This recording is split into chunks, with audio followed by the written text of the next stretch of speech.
நண்பர்களை நீங்கள் பார்த்து கொண்டிருப்பது உங்கள் கௌசிகாரி வியூ. சரி வாங்க வீடியோக்குள்ள போய் என்ன நடக்க போகுது அப்படின்னு சொல்லிட்டு பாத்தீங்கன்னா, நம்ம இலக்கியா இருக்காங்கல்ல, அவங்க இருந்து எல்லா விஷயத்திலயும் சரிங்க அவங்கள மாதிரி பர்ஃபெக்ட்னு சொல்லிட்டு யாரையும் சொல்ல முடியாது. அப்படி என்ன சாதிச்சாங்க அப்படின்னு சொல்லிட்டு பாத்தீங்கன்னா, நம்ம கார்த்தி இருக்காங்கல்ல, அவங்க இருந்து வீடு தேடி வந்து அண்ணா நான் பண்ணது எல்லாமே தப்பு தான், இதுக்கு எனக்கு எந்த சம்மந்தம் இல்லை, இதுக்கு மேல இந்த தப்பை நான் தொடர்ந்து செய்ய மாட்டேன், எனக்கு அறிவு வந்துருச்சுன்னா அது மட்டும் இல்லாம நான் உங்களை வீட்டை விட்டு அனுப்பிச்ச கூடாது, நீங்க அண்ணா இல்லைன்னு நான் சொல்லிக்க கூடாது, இது எல்லாமே என்னோட முட்டாள்தனம் தான் அப்படின்னு சொல்லிட்டு மன்னிப்பு கேட்கறாங்க.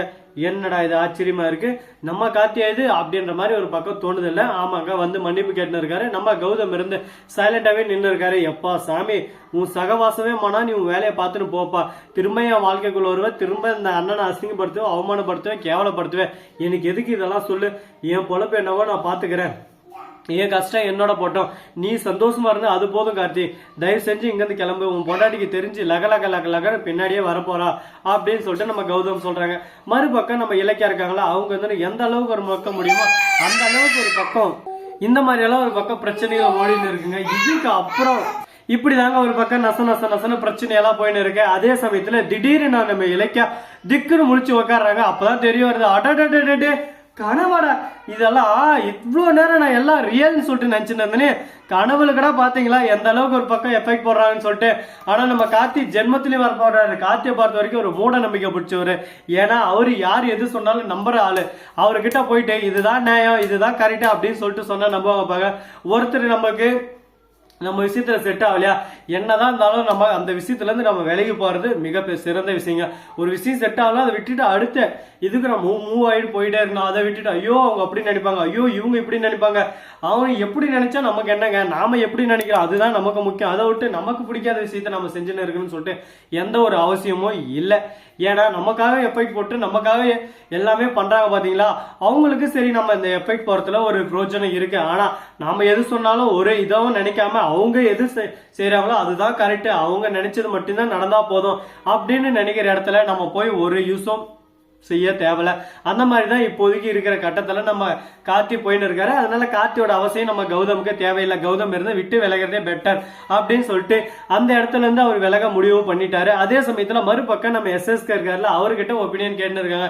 இந்த மாதிரி அஞ்சலி மறுபக்கம் அந்த சிந்தாமணி இருக்காங்களே, இவங்க ரெண்டு பேரும் அக்கௌண்ட்டுக்கு மாத்தி காசு அனுப்பிச்சுன்னு இருக்காங்க. எனக்கு என்ன பண்றேன்னே தெரியலப்பா, அப்பப்ப எனக்கே தெரியாம 1 லட்சம் 2 லட்சம் அனுப்பிச்சு இருக்கா. இதை போய் தட்டி கேட்டா அவ பாட்டுக்கு சைலண்டாவே இருக்கா. நான் என்ன சொல்றது, இவங்க என்ன பதிலே எனக்கு தெரியலப்பா அப்படின்னு சொல்லிட்டு சொல்ல, என்ன கார்த்தியே இப்படியே விட்டு போனா லாஸ்ட்ல உங்க அத்தை தாட்சாயினி சிறப்பா சிந்தாமணி செஞ்சு விட்டுருவா போல அப்படின்னு சொல்லிட்டு தாட்சாயினி வந்து சொல்றாங்க. உடனே சிந்தாமணி பத்தி சொன்னதும், சிந்தாமணி சாதாரணமானவல்ல, அவ அப்பவே வேற மாதிரி ஆளு, அவளை அட்டையெல்லாம் கொஞ்சம் உஷாராகணும், சூதானமா இருந்துக்கணும், எப்படி ஆட்டையா போடணும், எந்த விதத்துல எடுக்கணும், எல்லா விஷயம் அவ தெரிஞ்சு வச்சுன்னு இருக்கா. அதனால அவகிட்ட எந்த விஷயத்துல நீ நெருங்கதா இருந்தாலும் கொஞ்சம் யோசிச்சு சிந்திச்சு செயல்படு அப்படின்னு சொல்லிட்டு நம்ம கார்த்திக்கு அறிகுறி சொல்லிருக்காங்க. கார்த்தி அதெல்லாம் கேட்டு திருந்து வர, இதுக்கப்புறமாவது புத்தி வருமா அப்படின்னு சொல்லிட்டு நாம தான் யோசிச்சாகணும். ஏன்னா எந்த ஒரு விஷயத்திலையும் நம்ம கார்த்தி இருக்காரு, அவர் சுயமா முடிவு பண்ண மாட்டாருங்க. அவரோட முடிவு எல்லாமே ஒரு பக்கம் கூட்டல் கழித்தல் பெருக்கல் அந்த மாதிரி தான் போயின்னு இருக்கு. அதனால அவரை பத்தி நம்ம எதுவுமே கவலைப்பட தேவையில்ல. அதே சமயத்துல அஞ்சல் இருந்து ஒரு பயம் வருது, இந்த பைரவி சொன்ன மாதிரி சாதிச்சு காட்டுருவாளோ, அவன் ஒரு பக்கம் நம்ம விஷயத்துல தலையிட்டுனே இருக்கிறாரு, நம்ம ஏதோ ஒன்று பண்ணணும் அப்படின்னு சொல்லிட்டு ஒரு முடிவே கங்கண கட்டு சுத்தின்னு இருக்கா. இந்த விஷயத்துல நம்ம கொஞ்சம் கேர்ஃபுல்லா இருக்கணும், இல்ல லாஸ்ட்ல நமக்கே ஒரு பக்கம் விபூதி அடிச்சுட்டு போயிருவாங்க அப்படின்னு சொல்லிட்டு யோசிச்சுன்னு இருக்காங்க. அவங்க யோசிக்கிற யோசனை எல்லாமே கரெக்டா தான் இருக்கு. இருந்தாலும் இன்னும் நிறைய விஷயங்கள் நம்ம திங்க் பண்ணி ஆகணுங்க. சாதாரணமா எந்த ஒரு விஷயத்தையும் நம்ம எடுத்துக்க முடியாது. எல்லா விஷயத்திலயும் எல்லாத்துலயும் பிரச்சனை வரும். பிரச்சனை வராத விஷயம் எதுவுமே இல்லை. ஆனா அந்த பிரச்சனையை எப்படி நாம எடுத்துக்கிறோம், எப்படி அதை நாம மூவ் பண்ண போறோம், அடுத்து அதுல இருந்து எப்படி நாம ரிலீவ் பண்ண போறோம் அப்படின்ற விஷயத்த நாம யோசிச்சு சிந்திச்சு பண்ணி ஆகணும். அப்படி இல்லைன்னா லாஸ்ட்ல நம்ம லைஃப் ஒரு பக்கம் ஸ்ரீனிவாசா கோவிந்தா ஸ்ரீனிவாசா கோவிந்தா அந்த மாதிரிதான் ஒரு பக்கம் போயின்னு இருக்கும். சரி பார்ப்போம், மெல்ல எல்லாத்துக்கும் ஒரு தீர்வு கிடைக்கும், ஒரு பிரச்சனை இல்லை ஒரு இது கிடைக்கும் அப்படின்னு சொல்லிட்டு நம்ம யோசிச்சு பார்த்து சிந்திச்சு எல்லாத்தையும் செயல்பட்டாகணும்.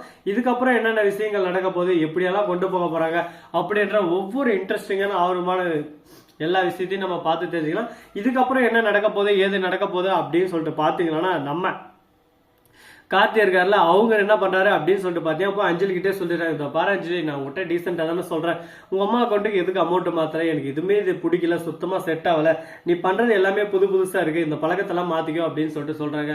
நான் என்ன பண்ணட்டும், என்னால எதுவும் மாத்திக்க முடியல, நான் எதுவுமே நான் பண்ணல, நான் பண்ணாத தப்புக்கு நீங்க தான் என் மேல பழி போட்டுன்னு இருக்கீங்க அப்படின்னு சொல்லிட்டு சொல்றாங்க. திரும்ப நீ இதே பேசினு இருக்காத, எனக்கு என்ன சொல்றதுன்னு சொல்லிட்டு தெரியல அஞ்சலி, ஒரு டைம் சொன்னா புரிஞ்சுக்கோ, திரும்ப அதே பேசி என்ன இரிட்டேட் பண்ணாத அப்படின்னு சொல்லிட்டு சொல்றாங்க. ஆனா எதுவுமே காதல் வாங்கல, இவங்க பண்றதா கரெக்ட், இவங்க செய்யறதா ரைட்டு அப்படின்ற மாதிரி ஒரு பக்கம் தேவையில்லாம பிரச்சனை உருவாக்கின்னு இருக்காங்க. நம்ம அஞ்சலி பண்றதும் தப்பு, கார்த்தி பண்றதும் தப்பு. மறுபக்கம் நம்ம எஸ்எஸ்கே பண்றாரு பாருங்க, மிக மிக பெரிய தப்பு. எஸ்எஸ்கே கூட இருக்கிற மாதிரி இருந்து குழி நோண்டி ஒரே குழியை பதுக்கி வச்சு டாடா பாய் பாய் சொல்லிட்டு போற ஆளு, அவரை நம்பி இவங்க இந்த காரியத்தில் இறங்கிறாங்க. இது எங்க போய் முடிய போகுது, எந்த கொட்டையில போய் தெரிய போகுதுன்னு சொல்லிட்டு தெரியல. பார்ப்போம்.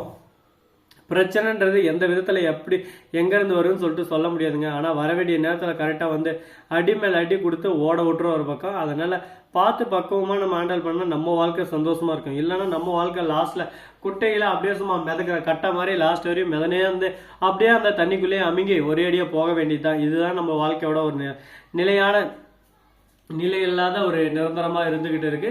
இதுக்கப்புறம் எந்த பிரச்சனையும் நடக்காது, இதுக்கப்புறம் சந்தோஷம் தான் இருக்கும் அப்படின்னு சொல்லிட்டு நம்ம அஞ்சலியும் மறுபக்கம் கார்த்தி நினைச்சுன்னு இருக்காங்க. ஆனா அவங்களுக்கு வரப்போற ஆபத்தை அவங்களுக்கு பேர் ஆபத்தா இருக்க போது.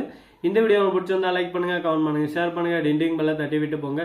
அப்பதான் நாம் போற அடுத்த வீடியோ உங்களுக்கு உடனுக்குடன் நோட்டிபிகேஷன்ல வந்து கொண்டே இருக்கும். மிக்க நன்றி. தேங்க்ஸ் ஃபார் வாட்சிங். Tata, see you. நன்றி, வணக்கம், வந்தனம், வருக தருக.